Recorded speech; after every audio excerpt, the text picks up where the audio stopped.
ብዙ ጊዜ ኑሮ የሚከብደው በየቀኑ ሱቅ የሚሄድ ሰው በየቀኑ ገበያ የሚሄድ ሰው ነው ኑሮ የሚከብደው እና አንዳንዴ ብር ስታገኙ ልክ እንደ መንግስት ሰራተኞች ማለት ነው። ብር ሲያገኙ የሚቸግራቸውን ነገር ለወር ለሁለት ወር ምናምን ባንድ ያስገባሉ እና ከዛ ዘና ብለው ይኖራሉ። አሰላሙ አሌይኩም ወረህመቱላሂ ወበረካቱ ውዶቼ እንዴት ናችሁ? ደህና ናችሁ? እኔ ደህና ነኝ አልሐምዱሊላህ። የዛሬ ብሎጋችን ተጀምሯል። ለእኔ ቤት አዲስ የሆናችሁ ሰዎች ሰብስክራይብ አርጉኝ፣ ላይክ አርጉኝ። አዳዲስ የመጣችሁ ሰብስክራይበሮች እንኳን ደህና መጣችሁ። የግማሽ ቀን ብሎግ ነው ማሳያችሁ። ጠዋት ልጄን ትምህርት ቤት ከሸኘኋት በኋላ ለራሴ ቁርስ ሰርቼ እንደዚህ ኩብዝ አምሮኝ ነበረ። ይሄ የሳውዲ ኩብዝ በእንትን በመጥበሻ የሚጋገረው ሽማግሌዎች ምናምን ብዙ ጊዜ ሽማግሌዎች ናቸው ጋግሩ የሚሉትና የሴትዮ አማቷ ሽማግሌ ነበረች። አሮጊት ማለት ነው። አሮጊት ነበረች እና ሁሌ ጋግርልኝ ትለኝ ነበርና በጣም ነው የምወደው። ግን ያው እዚህ ቡኒ ስለሌለ ቡኒ ጥህል ስለሌለ በነጭ እና ሻወርማ ምናምን ስትፈልጉ እንደዚህ ማድረግ ትችላላችሁና ጋግሬ እኔ በእንቁላል ምናምን ነው የበላሁት። እና ቭሎጌን እያያችሁ አንዳንድ ወሬ ላውራችሁ ማለት ነው። እኔ የሰው ልጅ ያው ጸባይ ካለው መልክ ካለው ሙያ ከጎረቤት ይማራል ይባላል ሳ እኔ እዛ እያለሁ ከመዳሜ አንድ ነገር ተምሬያለሁ። መዳሜ የመንግስት ሰራተኛ ናት፣ መምህር ናት። ሰውየው ምንድን ነው የሚሰራው? ይሄ ነበረ ስሙ ጠፋብኝ። መሀንዲስ ነው እና ከዛ በወር ደሞዛቸው ሲመጣ ሂሳብ ያደረጉ ነበረ። ለእኔ የሚከፍሉኝን የውሃ ምናምን አለ ትምህርት ቤት ለልጆች ትምህርት ቤት የሚያወጡት ወጪ እና ደግሞ የሚዝናኑበት ፋሚሊ ታይም አላቸው። በሳምንት አንድ ቀን ወይ በ15 አንድ ቀን የቤተሰብ ቀን አላቸው። ሄደው ተዝናንተው ዞረው ይመጡ ነበረ እና በልጆቹ ምርጫ ነው የሚሄዱት። ያው ምርጫም በተራ ይደርሳል። አንድ ቀን የሆነ ሰው ይመርጣል፣ አንድ ቀን የሆነ ሰው ይመርጣል እና እኔም ኢንሻአላህ የራሴ ኑሮ መኖር ስጀምር እንደዛ አረጋለሁ ብዬ እመኝ ነበር። በእነሱ ቀና ነበርና አልሐምዱሊላህ አሁን የራሴን ኑሮ እየኖርኩ ነው። ሁሉም ነገር አልፎ አብሽሩ ይደርሳል እላችሁ ፈልጌ ነው። ሩቅ የሚመስላችሁ ምናምን ሩቅ ይመስላል። በተለይ መዳም ቤት ስንኖር አሁን አግብቼ ወልጄ ከልጆቼ ጋር አብሬ እኖራለሁ ወይ በቃ ህልም አለን። አብዛኞቻችን ህልማችን እንትን ነውና ከዛ ሩቅ ይመስላል፣ ግን ኢንሻአላህ ቀስ በቀስ ይደርሳል። ዋናው ጤና ነው። ከዛ እንትን ሲኖራቸው ደሞዝ ሲቀበሉ ሙሉ አስቤዛ ነበር የሚገዙት ለወር ምናምን የሚበቃ ገዝተው በፍሪጅ ላይ የሚቀመጠው ፍሪጅ ላይ የሚቀመጥ ነበረ። ካዝና ላይ የሚቀመጠው ካዝና በየሳምንቱ ምናምን አስቤዛ አያረጉም። ለወር ምናምን ለሁለት ወር እንደዛ ነው የሚያደርጉት እና ለብዙ ጊዜ የሚቆይላቸው ነበር። እንደዚህ ስታደርጉ አንደኛ ቀጣይ የሚመጣው ደሞዛችሁን መቆጠብ ትችላላችሁ። ሌላ ደግሞ አትሳቀቁም። አለቀብኝ አላለቀብኝም አትሉም እና እኔ ሽሮ አስፈጭቼ ነው ሽሮ ብርቋ እንዳትሉ።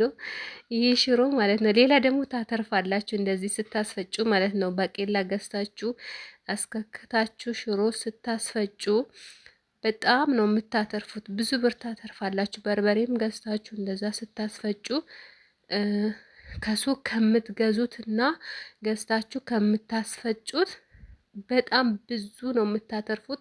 ሌላ ደግሞ የቤት ነው፣ በረካ አለው። በእጃችሁ ለፍታችሁ ያደረጋችሁት ነገር ጥራቱም ሁሉም ነገር ስለምታውቁት በረካም አለው።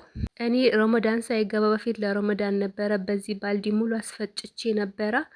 አሁን ነው ያለቀብኝ ማለት ነው። ዛሬ ነው አስፈጨሁት። በርበሬ አላለቀብኝም፣ ትንሽ ይቀረኛል። እና ኢትዮጵያ ስትመጡ እንደዚህ መኖር ስትጀምሩ በራሳችሁ የራሳችሁን ኑሮ መኖር ስትጀምሩ እንደዚህ ብታረጉ አንዴ ገንዘብ ስታገኙ ማለት ነው ለረዥም ጊዜ ለ3 ወር ለ4 ወር የሚጠቅማችሁን ነገር ይሄ የሚቆያውን ሽሮ አይበላሽም በፕላስቲክ ባልዲ ውስጥ ስላለ ምንም ነገር አይሆንም። እና እንደዚህ አርጋችሁ ሸምታችሁ ወይ ማስፈጭታችሁ ብታስቀምጡ አንደኛ በየጊዜው ኑሮ ስለሚጨምር ማለት ነው አትሳቀቁም። ኑሮ ጨመረ፣ ይሄ ነገር ጨመረ ምናምን አትሉም። ሱቅ በየቀኑ የምትሄዱ ከሆነ ነው ሁሌ እየጨመረ ስላለ በየቀኑ ሱቅ የሚሄድ ሰው በየቀኑ ገበያ የሚሄድ ሰው በቃ እየጨመረ ነው። ኢትዮጵያ ላይ ደግሞ ያስዋሻል። ዛሬ 5 ብር የነበረው ነገ 6 ብር 7 ብር ሆኖ ነው የሚቆየውና ለዛ ማለት ነው የሆነ ሰዓት ብር ሲኖራችሁ እርፍ የምትሉበት ዘይትም በሊትር ገዝታችሁ በ3 ሊትር በ5 ሊትር እንደዛ አንዴ ገዝታችሁ ብታስቀምጡ ሌላም አስቤዛዎች የሚቆዩ ከሆነ እንደዚህ ገዝታችሁ ብታስቀምጡ ለብዙ ጊዜ ይሆናችኋል ውዶቼ። እና እኔ ከመዳሜ ነው የተማርኩትና ይሄን ነገር ያው እንደ መዳሜ መኖር ባልችልም ደህና ነኝ። ኦፍኮርስ ግን አልሐምዱሊላ ያው ለምኜ አልበላም በራሴ እየኖርኩ ነው። እና እቅድም አውጥቼ ነበር ስላችሁ በየሳምንቱ ልጄን ላዝናናት ምናምን፣ ግን የመጣው ጊዜ እንደዛ እናረግ ነበረ ወይ እሷ በእሷ ምርጫ ወይ ቤተሰቦች ጋር እንሂድ ትለኛለች ወይ አባቷን ሀገሯ ምናምን ማለት ነው። እና ወይ የሆነ ቦታ እንትለኝ ነበር ወስዳት ነበር እንዝናና ነበር። ግን አሁን በጣም ደክሞኛል፣ የትም መሄድ አልችልም እላችኋለሁ። ኢንሻአላህ ከዛ በኋላ 2 ሲሆኑ ይዣቸው እሄዳለሁ።